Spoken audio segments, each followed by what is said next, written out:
done some work in this area for the municipality, and they came back in February 2004, and the report went to council on March of 8, 2004, indicating what Dillon proposed to do in the way of writing a master plan. Subsequent to that, on August 11th, because the municipality had already been in negotiations with the pinery to accept the pinery's liquid waste into the lagoons, there was another report that recommended that the pinery force main and expansion of the sewage lagoon proceed by initiating an environmental assessment. Although that was approved in 2004, those projects didn't actually, were not initiated until about 2007. Some observations we had on item number 1 in terms of reference is that Dillon essentially wrote their own terms of reference for the master plan in their proposal, which was accepted by council. Their tasks were to be to review the capacity at each of the treatment facilities, of which there are 6 of them in Lambton Shore. Review the ability to handle outward growth using gravity collection with little or preferably no sanitary sewage pumping. 3, review secondary growth area for expandability with a yes or no evaluation. And 4, to discuss ramifications of new collection systems. What we found in reading through the entire document is that the focus essentially was on capacity, and there was a telling statement in the document that simply said that sanitary sewage would likely be driven primarily by new development. On August 16th, council also gave approval to conduct the environmental assessments for the force main and pump stations, and for the proposed expansion of the Grand Dam South Huron sewage treatment facility, primarily because of the fear that the pinery and South Bend would put capacity over the allotted amount. What was interesting is that the EAA was approved by council, but the master plan was not completed until February of 2006, so 18 months before the master plan was ready. Conclusions, in terms of reference, was driven by a review of capacity and the need to provide lagoon space to the pinery and new developments such as some in the States. It seems that 2 major projects, the force main pump station and the pinery and expansion of the Grand Dam South Huron sewage lagoon facility in the draft master plan were approved for EA process 18 months before the master plan was approved. Okay, I'll open up. Members of the committee have any questions, comments, or amendments? Just a quick one, Carl. Is new development ever defined? It is not. So would we consider putting a house on an existing lot as new development? We really don't know, do we? Don't know.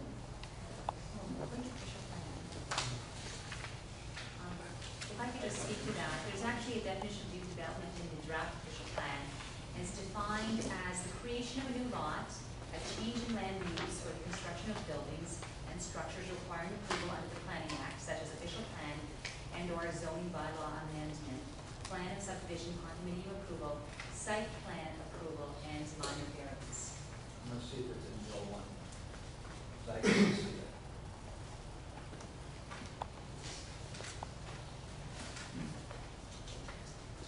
This was done before. Is there any comment about the legality of proceeding with the process in advance of the master plan? Is this a requirement? Is this No, is it's this permissible? Is this just an observation that we made that the master plan was not yet complete or approved, yet council saw see fit to initiate the environmental assessment process, despite the fact that it didn't proceed at that So point. it's not a It was requirement, approved. it's just kind of a logical flow that you can complete a master plan according to the, but, That was our It's not. interpretation. okay.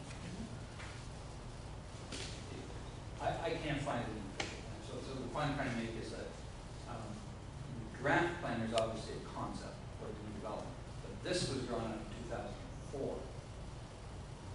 So, it would be interesting to know what you're thinking of in 2004, what we consider new development. Okay, any other questions or comments on, Just maybe, the reference? Rose the bench. yeah, if I may, just to touch upon the refinery. There is a brief history in the EA for the refinery in South Bend and Zone 4 at the rear of the document that explains some of this history and how Dylan was brought in to work with the refinery apparently prior to their connection with the municipality. One of the interesting things that I guess it transpired was, for me, was the costing of the project. It seemed that the refinery was believed, or that the ministry would pay for the connection to the lagoons. It was perceived that way for an awful long time. And yet, we have found in recent, in the last year, that the costing for the Goose Marsh line was in fact a part of the burden of the taxpayers for Lemon Shore. So, I'm just commenting on that because it's something I find, since I'm looking at cost, something I find links again back to were these discussions, what took place, who was going to pay for what was going to be done for them. And I'm still looking for that type of thing, so I just wanted to comment on that. I'm just wondering what your grounds is for saying that there were communications between Dylan and the refinery in advance. Because you see that in history. In the EA, they show a brief history of the communications and what transpired. And they explain that there. So I can provide that document to the committee next we're in the EA. Mr. Chair, just in reference to that section, the only thing I can find is, I'm going to make a note, 3.33.